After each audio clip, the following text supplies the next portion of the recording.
For us to be energy independent, to really cut our needs as high as they are for international oil resources, we've got to increase our renewable energy expertise and resources.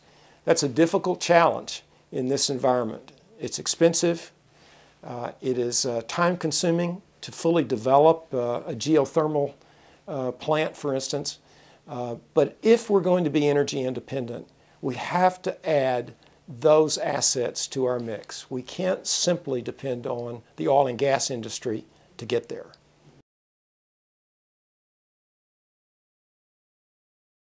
We have struggled to make our case on the Hill. It's been daunting. It's been a real challenge, primarily because all of these issues are expensive at a time when the economy is under pressure and there's a fierce fight for every tax dollar. Every member of Congress has a specialty and a program that they favor. And so we've had to deal with the economic conditions that these things are costly. But without spending those financial resources, it will be very difficult to have a fully operational, independent wind energy climate here in America.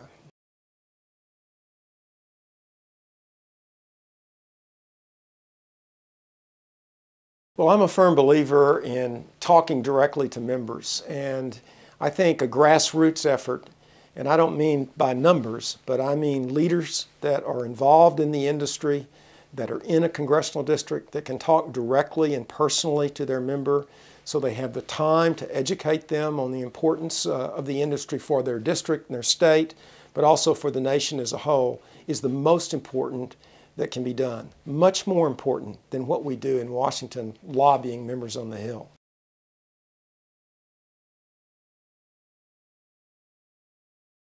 Tip O'Neill, the speaker back in the late 70s and early 80s, once said, "All politics is local." And I really believe that. As long as the digital message is localized, if it fits the region that it's talking to, if it's direct to the member of Congress and policymakers in that area, business leaders, then it can be very, very effective. If it's not, if it does not go to that level, then it's difficult to get the message across.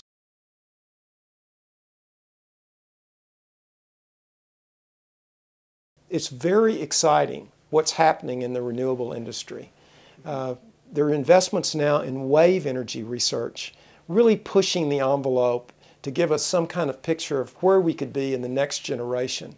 But the resources are there right now in our country. Geothermal is a vast resource across America that has been untapped. And only through the Congress and changing our energy policy can we get there.